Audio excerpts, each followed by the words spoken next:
Miguel, on vient juste de rentrer de la première réunion qui concerne le plan de départ volontaire annoncé par l'entreprise. Quelles sont tes impressions?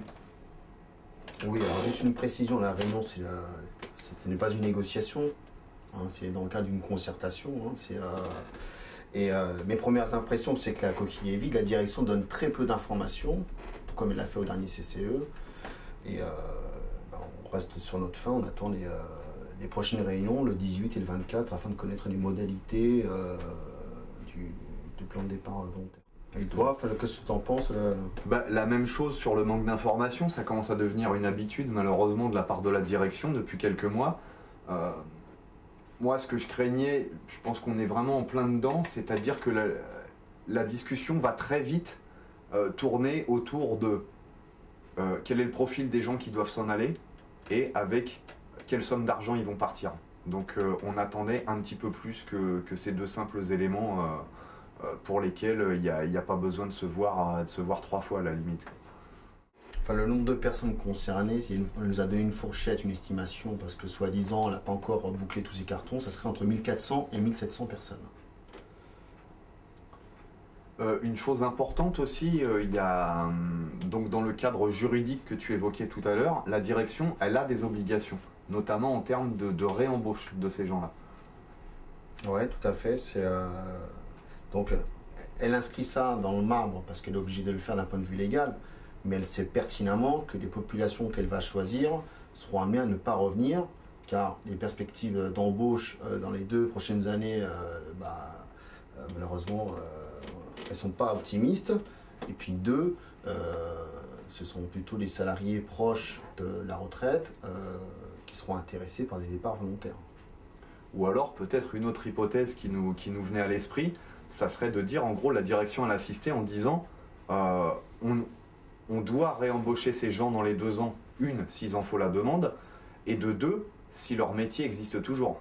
Donc on peut aussi, sans être très parano, se poser des questions sur le devenir de certains métiers dans les 2 ans à venir, puisque si Air France décide de se séparer de personnes dont le métier est amené à disparaître, c'est aussi tout bénef pour elle, puisqu'elle est quasiment certaine qu'elle n'aura pas à les réembaucher dans 2 ans.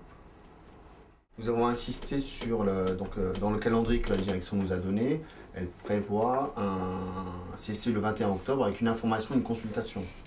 Donc nous sommes intervenus en disant qu'elle ne laissait pas les prérogatives des élus du CCE, à savoir si les élus du CCE pensaient qu'il était nécessaire de nommer un expert, de faire une expertise sur le sujet pour avoir un avis plus éclairé, on ne pouvait pas le faire. La direction nous a dit: ne vous inquiétez pas, si vous souhaitez le faire, moi j'ai prévu un autre calendrier qu'elle nous a présenté et ça décale en gros le projet de 3 semaines, un peu plus de 3 semaines environ. On a eu aussi des documents qui ont été remis, qui portent sur les différents projets d'accord dans d'autres entreprises, ce que la direction appelle très techniquement et avec un bon nom anglo-saxon, le benchmark. Donc on voit bien que la direction, d'une, n'invente rien, de 2, s'inspire largement de ce qui peut être fait dans d'autres entreprises françaises. Donc voilà, on a le projet d'accord on est très content par ailleurs d'avoir le projet d'accord d'ArcelorMittal, de ST Microélectronique, de Peugeot, de Renault, etc. Donc bien sûr, on va jeter un coup d'œil à ces documents, on va regarder ce qui a été fait ailleurs, tout en se disant que on a le même sentiment, on part vraiment sur de mauvaises bases et sur des fondations qui sont vraiment posées encore une fois par Air France et pas par les organisations syndicales dont le rôle risque malheureusement de se limiter aux 2 items qu'on a cités tout à l'heure, qui va partir et avec combien d'argent il va partir. Alors pour l'instant, concernant les modalités, la seule chose qu'on sait, c'est qu'ils vont appliquer le barème de la convention collective et qui rajouteront un petit chouïa pour inciter les gens un peu plus. Sinon, concernant les premières réflexions qu'on a comme ça à chaud, on va contacter donc DLAJ afin d'avoir une analyse juridique, une autre analyse juridique, celle de la CGT, et contacter aussi la Confédération ou la Fédé pour voir ce qui s'est fait dans d'autres boîtes et quelle est la position, l'argumentation de la CGT sur le sujet, de façon à pouvoir échanger avec la direction avec beaucoup plus d'outils. Donc, dernière petite précision qui peut aussi intéresser certains de nos militants à titre individuel qui se poseraient des questions sur un éventuel départ volontaire, c'est que ces indemnités en fait sont exonérées d'impôts. Il y a juste une partie qui est susceptible d'être taxée en CSG, CRDS, ça serait le delta entre les obligations légales et ce qu'Air France déciderait de faire si elle décidait de verser un petit peu plus. Vers quoi on a l'air de s'orienter. Et cet item, je pense qu'il y a 2-3 organisations syndicales qui manqueront pas de crier victoire parce qu'ils auront arraché 1000 ou 2000 ou 3000 euros de plus que ce qui est prévu dans le cadre conventionnel, très certainement. Sur le plan de départ qu'on nous a présenté, il y a 2 gros projets qui viennent s'imbriquer et sur lesquels on sent bien les populations qui sont visées. Donc c'est la DEF, le cargo, les fonctions support pièges et au fond du produit court courrier et moyen courrier. Il y a les PNC. La direction a la possibilité de faire plusieurs phases. Pour l'instant, elle dit, moi je pars sur, si je fais un plan de départ volontaire, je pars sur 12 mois. Mais elle a la possibilité de faire plusieurs phases, c'est-à-dire de dire, entre maintenant et le mois de janvier, tous ceux qui partent, je leur donne tant. Ceux qui partiront après, je leur donnerai un peu moins de sous. De façon que ce soit la course à l'échalote. En gros, décidez-vous maintenant, c'est la promotion, voilà. C'est la promotion du mois, quoi.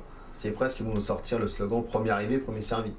Ah, tu veux dire comme notre ami qui dirige si brillamment le CCE? Par exemple. Par exemple.